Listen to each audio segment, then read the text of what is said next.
Welcome to indiagearup.com। यह है level up for competition and correct use और आप देख रहे हैं नरेशंस का पार्ट 4 जिसमें आप बहुत ही इम्पोर्टेंट 3 नए गोल्डन रूल्स सीखिएगा। ठीक है, तो चलिए वीडियो शुरुआत करते हैं। अगर आप पार्ट 1, पार्ट 2, पार्ट 3 वीडियो नहीं देखे हैं तो ज़रूर देख लें, उसके बाद इस वीडियो को देखें और एक दिन में कोशिश ना करें कि पूरा वीडियो समझने का। नहीं तो अगर आपको आता है नरेशन पहले से, आप रिवाइज करना चाहते हैं तो सही है। अगर आप नहीं जानते हैं, न्यू हैं एकदम, आपको मतलब कि बेसिक वीक है, तो आप इस पे लेवल अप से डायरेक्ट मत आए। बेसिक इंग्लिश ग्रामर का पहला टेंस वीडियो देखें, फिर उसके बाद नरेशन देखें। वो सीखने के बाद आप इस पे आइए तो आपको 100% पानी की तरह समझ में आएगा। तो चलिए शुरू करते हैं रूल नंबर 18 के साथ। अब हम लोग इनडायरेक्ट नरेशन इम्परेटिव सेंटेंसेस का बनाना सीखेंगे। तो इम्परेटिव सेंटेंसेस में order, request, advice, negative command आदि होता है। ठीक है, यह मुख्य वर्ब से शुरू होता है, जैसे गो, bring, make.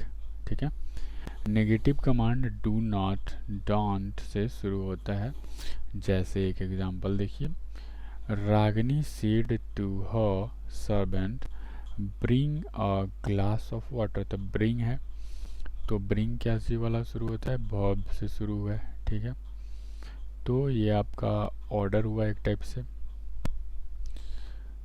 Ramu said to his father please bring me a pen, ये रिक्वेस्ट हुआ। ठीक है, आग्रह। My friend said to me join my company, तो ये एक टाइप से एडवाइस हुआ। She said to her children don't walk in the sun, तो ये नेगेटिव कमांड हुआ। ठीक है, तो चारों का एग्जाम्पल दिया गया है। तो rules regarding order and request, order और रिक्वेस्ट के लिए रूल्स। से या सेड को अर्थ के अनुसार order, ordered, request, requested, advice, advised, asked, asked, beg, begged, tell, told आदि में बदल दिया जाता है। ठीक है, अब जब क्वेश्चन जैसा रहे, जैसे अगर आप यहाँ पे देखिएगा तो ये क्या है, ऑर्डर है, तो आप ऑर्डर या ऑर्डर्ड रख सकते हैं। अब ऑर्डर ऑर्डर्ड क्यों है, अगर आप पार्ट 1 वीडियो नहीं देखें, पार्ट 2 नहीं देखें, तो आपको समझ में नहीं आएगा। अगर यहाँ पे से आ जाएगा, रागिनी से हर सर्वेंट, तो ये प्रेजेंट में हो जाएगा। तो यहाँ पे आप जब प्रेजेंट को यहाँ पे जब इनडायरेक्ट बनाइएगा तो ऑर्डर ही रहेगा प्रेजेंट, बट यहाँ पास्ट है तो यहाँ पे ऑर्डर्ड हो जाएगा। समझ में आ गया? ठीक है, अब मैं आगे चलता हूँ। पॉइंट बी में क्या है, इन्वर्टेड कॉमास को हटाकर मुख्य वर्ब के पहले टू का प्रयोग करते हैं। ठीक है, मुख्य वर्ब जो मेन वर्ब रहेगा उसका पहले टू का यूज होगा। पॉइंट सी है, रिपोर्टेड स्पीच के प्रोनाउन में आवश्यकता अनुसार परिवर्तन करते हैं। ठीक है, रिपोर्टेड स्पीच, रिपोर्टेड स्पीच ये है, तो इसमें जो प्रोनाउन होगा आपका उसको हम लोग अपने आवश्यकता अनुसार क्वेश्चन के हिसाब से चेंज कर सकते हैं। काइंडली, प्लीज जैसे आदर सूचक शब्दों को हटा देते हैं। ठीक है, काइंडली और प्लीज़ को हटा दिया जाता है, उसके लिए वो है, जैसे प्लीज़ है, अगर कोई क्वेश्चन में काइंडली आ गया तो उसको हटा देंगे हम लोग, उसका कुछ उसके लिए कुछ अल्टरनेट वर्ड नहीं आता है इनडायरेक्ट नरेशन में। ठीक है, वो डायरेक्ट गायब कर दिया जाता है उसको। रूल रिगार्डिंग नेगेटिव कमांड, अब नेगेटिव कमांड के लिए रूल, से या सेड हो तो आस्क, आस्क्ड में बदल जाएगा, टेल, टोल्ड में, रिमाइंड, रिमाइंडेड में आदि में आवश्यकता अनुसार बदल दिया जाता है। पॉइंट बी, ध्यान रखना है, इन्वर्टेड कॉमास को हटाकर नॉट 2 + V1 का प्रयोग किया जाता है, ध्यान में रखिएगा। ठीक है, अर्थात डू नॉट गो का हो जाएगा नॉट टू गो। ठीक है, बन जाता है इस प्रकार। डू नॉट मेक का क्या हो जाएगा, नॉट टू मेक। ठीक है, देखिए नॉट टू वर्ब वन में करना है। ठीक है, तो यहाँ पे डू नॉट है तो ये इसका नॉट आएगा, और फिर वर्ब ये है तो यहाँ वर्ब है, यहाँ पे टू आ जाएगा। ठीक है, अब आपको और क्या ध्यान रखना है कि इसमें वाले प्रॉब्लम भी दिए जाते हैं एग्ज़ाम में। जैसे देखिए आई एडवाइज्ड हिम, ये तो इनडायरेक्ट नरेशन है। आपको जब क्वेश्चन देगा एग्ज़ाम में तो आपको डायरेक्ट नरेशन और फिर इनडायरेक्ट नरेशन नहीं देगा। आपको समझना होगा कि डायरेक्ट इनडायरेक्ट नरेशन में कुछ गलती है कि नहीं है। I advised him to do not go abroad for further studies, no error. तो अभी आपको ध्यान में होगा अगर पॉइंट्स सारे, तो यही पॉइंट है, इसी से क्वेश्चन ये दिया हुआ है। तो देखिए नॉट टू गो ऑन मतलब not plus to plus verb one होना चाहिए, बट यहाँ पे क्या है, नॉट प्लस वर्ब है तो पार्ट बी में एरर होगा। ठीक है, टू डू नॉट गो का क्या हो जाएगा, नॉट टू गो। ठीक है, किंतु forbid forbid plus object plus to plus be one का प्रयोग होता है। ठीक है, ध्यान में रखिएगा, यहाँ पे ऑब्जेक्ट आएगा। जैसे एक देखिए he said to me don't go out,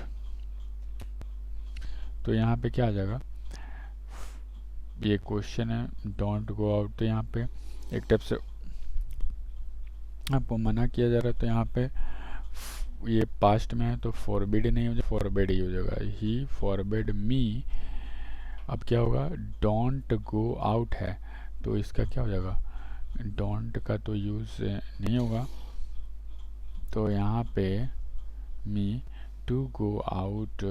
तो देखिए यहाँ पे कि क्या है, फॉरबिड या forbid plus object plus to plus be one.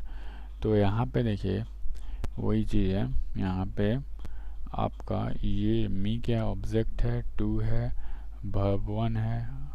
ठीक है, तो इस पैटर्न में है तो ये सही है। फिर प्रोहिबिट प्रोहिबिटेड, प्रिवेंट प्रिवेंटेड, तो इसमें भी आपको ध्यान रखना है कि ऑब्जेक्ट यहाँ पे फ्रॉम आएगा, फिर V4 आएगा, वर्ब प्लस ing का प्रयोग होता है, ध्यान रखिएगा। प्रोहिबिट या प्रोहिबिटेड, प्रिवेंट प्रिवेंटेड में। ठीक है, ये सब गोल्डन रूल्स है सही में। ठीक है, आज देखिए क्वेश्चन डायरेक्ट नरेशन में दिया हुआ, you said to your son stop walking, तो ये क्या है, प्रिवेंटेशन है। ठीक है, या प्रोहिबिशन में आ जाएगा ये, तो यू प्रोहिबिटेड या प्रिवेंटेड। ठीक है, यहाँ पे आपको ये चीज़ यहीं पे लिख सकते हैं आप। ठीक है, यहीं पे कंटिन्यू कर सकते हैं। योर सन, ये देखिए योर सन यहाँ पे ऑब्जेक्ट हुआ। ठीक है, और ये प्रोहिबिटेड या प्रिवेंट यूज कर लेंगे, फिर ऑब्जेक्ट आएगा योर सन, फिर फ्रॉम आएगा, फिर वर्किंग का तो वर्किंग ही आएगा। ठीक है, वर्ब 4 आएगा तो वर्क यहाँ रहता तो वर्किंग होता, बट वर्किंग है तो वर्किंग का वर्किंग रहने देंगे।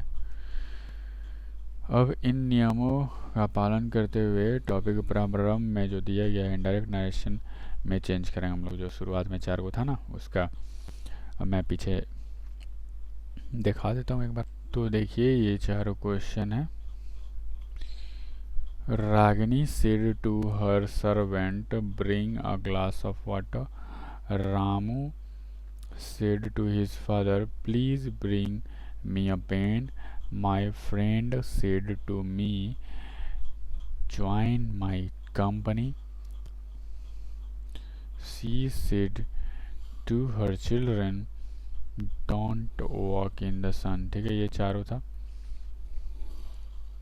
तो इन 4 का हम लोग इनडायरेक्ट नरेशन क्या बनाएंगे, और मैं इसलिए फिर से बता देता हूँ कि मैं क्वेश्चन इन डायरेक्ट नरेशन के साथ इनडायरेक्ट नरेशन इसलिए नहीं लिखा हूँ कि आप अपने दिमाग पे जोड़ दीजिएगा, और दिमाग पे जितना जोड़ दीजिएगा उतना याद होता है।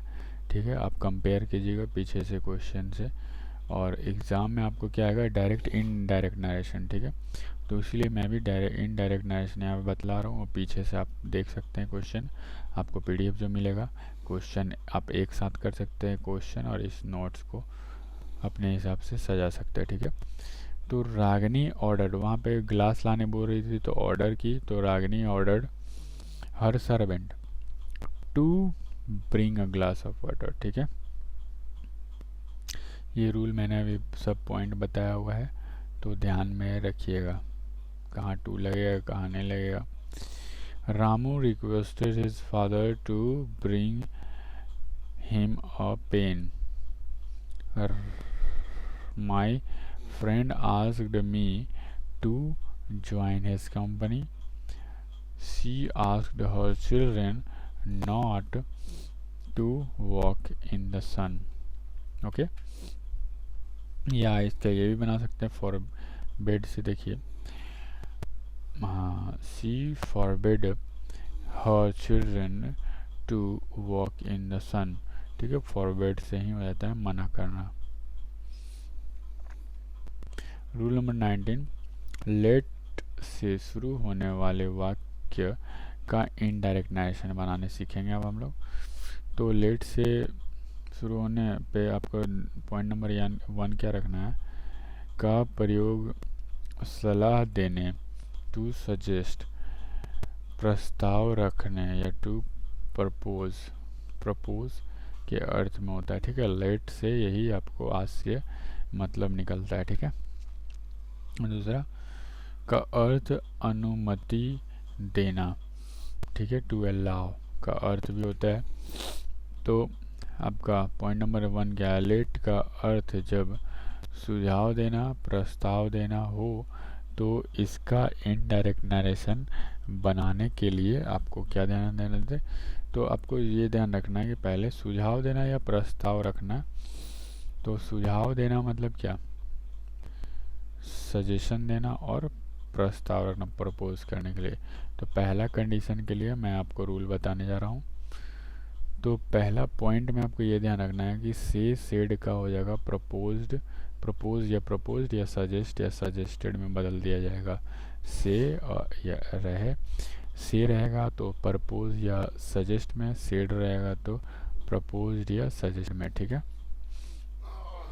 पॉइंट बी, यदि रिपोर्टिंग वर्ब में ऑब्जेक्ट हो तो प्रपोज्ड सजेस्टेड के बाद टू जोड़कर ऑब्जेक्ट का प्रयोग किया जाता है। ध्यान में रखिएगा ये चीज़। ठीक है, जब रिपोर्टिंग वर्ब के बाद एक ऑब्जेक्ट आएगा तो प्रपोज्ड या सजेस्टेड जो भी यूज करेंगे उसके बाद ऑब्जेक्ट के पहले टू रखना होगा। Suggested to me, suggested to object. ठीक है, propose to them, propose to object, मतलब ये क्या ऑब्जेक्ट है, इसीलिए ऑब्जेक्ट लिखा हुआ है। इन्वर्टेड कॉमा को हटा कर रिपोर्टेड स्पीच के पहले दैट का प्रयोग किया जाता है। रिपोर्टेड स्पीच के सब्जेक्ट के बाद शुड जोड़कर वर्ब 1 का प्रयोग किया जाता है। ठीक है, ये ध्यान में रखिएगा। डी नंबर, जैसे देखिए डायरेक्ट नरेशन है ये, he said to his friends let's go to the movie. Indirect narration, he proposed to his friend. अब देखिए प्रपोज्ड आया तो यहाँ पे ऑब्जेक्ट के लिए टू है। ठीक है, और इन्वर्टेड कॉमा हटेगा तो यहाँ पे दैट आएगा। ठीक है, और दैट दे शुड, अब देखिए यहाँ पे शुड यूज होगा रिपोर्टेड स्पीच में सब्जेक्ट के बाद। तो यहाँ पे देखिए इसमें सब्जेक्ट तो आपको पता नहीं चल रहा है, तो ये क्वेश्चन पढ़िएगा तो आपसे समझ में आ जाएगा कि यहाँ पे इसका जो ऑब्जेक्ट रहता है वो इसका सब्जेक्ट बनता है। ठीक है, तो हिज फ्रेंड्स है, फ्रेंड्स है, इसलिए दे आया यहाँ पे। ठीक है, और शुड आएगा फिर, ठीक है। रिपोर्टेड स्पीच का सब्जेक्ट के बाद, तो इसका सब्जेक्ट ये हुआ, हम लोग को इससे पता चला। फिर शुड आएगा, ठीक है, गो टू द मूवी। एक और देखते हैं question. I said to the villagers let's help the injured man.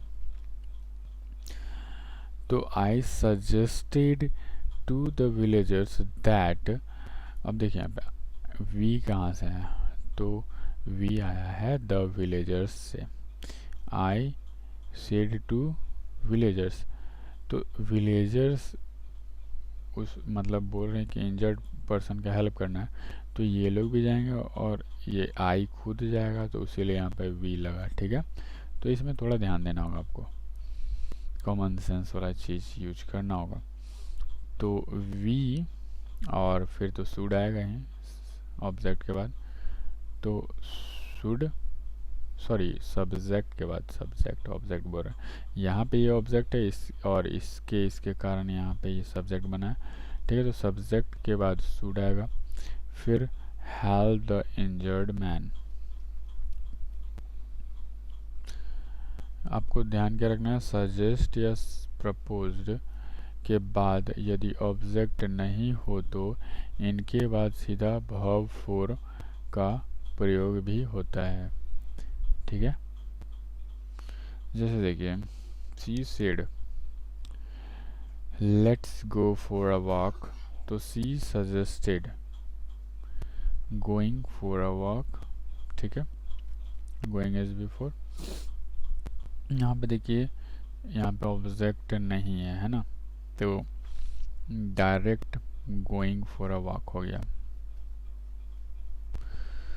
अर्थात सब्जेक्ट प्लस प्रपोज सजेस्ट, ठीक है, सब्जेक्ट रहेगा, फिर प्रपोज या सजेस्ट यूज होगा, फिर ऑब्जेक्ट, फिर दैट, फिर सब्जेक्ट शुड प्लस B1 और जो वर्ड रहा है। यू प्रपोज या सजेस्ट है, ठीक है, to your friends that you should go for a walk in the morning. 2 number में ध्यान देना है, सब्जेक्ट प्लस प्रपोज सजेस्ट के बाद प्लस B4 और dot dot dot. You proposed या suggest going for a walk in the morning. आपको यहाँ पे और ध्यान रखना है कि प्रपोज सजेस्ट के बाद 2 प्लस B1 का प्रयोग नहीं होता है, ठीक है, ये ध्यान रखना है। अतः he proposed to me to go home कहना गलत है, इसके बदले he propose to me that we should go home. Rule number 20, let का प्रयोग जब अनुमति मतलब अलाउ अनुमति दे रहे हैं तो उसका इनडायरेक्ट नरेशन कैसे बनेगा। रूल्स में पहला ध्यान रखना कि से टू या सेड टू, से टू का हो जाएगा ऑर्डर रिक्वेस्ट और सेड टू हो जाएगा ऑर्डर्ड और रिक्वेस्टेड, बदल जाएगा, ठीक है। रिपोर्टेड स्पीच को टू अलाउ से शुरू किया जाता है, टू अलाउ से रिपोर्टेड स्पीच को, ठीक है। मुख्य वर्ब के पहले टू का प्रयोग किया जाता है, मेन वर्ब के पहले टू का यूज होगा, ठीक है। क्वेश्चन देखिए, Rajan said to his boss let me go home. तो Rajan requested his boss, said to का रिक्वेस्टेड हो गया। अब देखिए यहाँ पे अलाउ हिम, यहाँ पे देखिए इन्वर्टेड कॉमा हट गया तो टू आया। ये रिपोर्टेड स्पीच को अब लिखने से पहले क्या यूज होता है, टू अलाउ, पीछे रूल था ना, ठीक है। अब देखिए इसमें मेन वर्ब कौन सा है, गो है, तो गो का पहले टू यूज होगा, ठीक है, सही है। और लेट मी गो होम तो to allow him to go home होगा, ठीक है। हिम किससे क्यों आया, क्योंकि बॉस ऑर्डर देगा राजन को तो राजन का हिम आया, ठीक है। गो है, गो होम, तो गो होम मेन वर्ब गो है, तो गो का पहले टू होगा यूज़, ये ध्यान में रखिएगा। एक और क्वेश्चन देख लीजिए। The officer said to the peon let the man come in, ठीक है। तो इसका हो जाएगा, आपको यहाँ पे ध्यान रखना है कि लेट को इनडायरेक्ट स्पीच में टू लेट का प्रयोग कर वाक्य में रहने दिया जाता है। सॉरी, यहाँ पे इसका इनडायरेक्ट नरेशन मैं तो जानता हूँ, बट यहाँ पे मिस्टेक से टाइप नहीं था तो मैंने कर दिया है। तो इसका इनडायरेक्ट नरेशन होगा the officer ordered the peon, फिर इन्वर्टेड कॉमा, मतलब ये रिपोर्टेड स्पीच लिखने से पहले टू अलाउ होता है, ठीक है। और यहाँ पे किसको ऑफिसर ऑर्डर कर रहा है, पियून को, किसको आने के लिए बोल रहा है, मैन को, तक, ठीक है। तो यहाँ पे आ जाएगा द मैन, ठीक है, यहाँ पे द मैन और कम इन, इसमें सबसे मेन वर्ब है कम, तो टू इसका पहले आएगा, कम इन, ठीक है ना।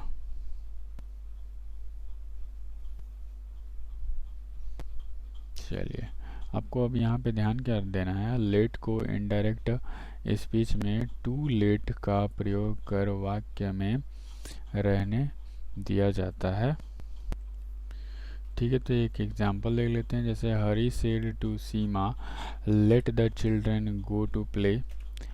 तो इसका इनडायरेक्ट स्पीच इसके अनुसार, इस नियम के अनुसार, नियम नहीं, यहाँ नियम ही है ये, तो टू लेट करके छोड़ सकते हैं। तो हरी ऑर्डर्ड सीमा टू लेट, तो लेट को रहना है तो यहाँ पे टू लगाना पड़ेगा, नहीं तो नहीं रखना है तो टू अलाउ करके बनाना होगा, ठीक है। The children go to play, ठीक है। या आपका ये बन जाएगा, Hari told Seema that the children might be allowed to go to play, ठीक है। तो यहाँ पे क्या चेंजिंग हुआ, देखिए ऑर्डर्ड को हटाया गया तो यहाँ पे नियम चेंज हो गया, टोल्ड लिखने के कारण यहाँ पे माइट बी लगाया गया, फिर अलाउड टू तो आता है, टू अलाउ, तो अलाउड टू गो इसलिए किया गया कि टू अलाउ करेंगे तो फिर गो मेन वर्ब गो है तो इसके पहले भी टू लगाना पड़ेगा, इसीलिए टू अलाउ को अलाउड टू हो गया, ठीक है। तो ये है इजी फॉर्मेट, आपको यही ध्यान दीजिए इसको, और इसको भी सीख सकते हैं तो सीख लीजिए, कोई इसमें बड़ी बात नहीं है। Thanks for watching. हमारे Telegram channel level up IGU को ज्वाइन कीजिए, डाउट वहीं पे क्लियर होगा, PDF आपको मिलेगा वहीं पे, MCQ, extra rules and many more, और 10 द हिंदू वर्ड्स यहीं पे मिलते हैं आपको, तो इसको ज्वाइन कर लीजिए। आपको द हिंदू वर्ड्स जो मिलेंगे आपको 10, उसमें English meaning, Hindi meaning, plus example, plus antonyms and synonyms, इतना सा मिलेंगे, सिर्फ वर्ड्स नहीं मिलेंगे, ठीक है। और अगर आप हमारे लेटेस्ट अपडेट जानना चाहते हैं indiagearup.com के बारे में, या हमसे कनेक्टेड रहना चाहते हैं, तो इंस्टाग्राम रवि SPIGU को फॉलो कीजिए, Facebook page India gear up को ज्वाइन कीजिए, ट्विटर पे @Ravi SPIGU को फॉलो कीजिए। Thanks again for watching, take care of your life, bye bye.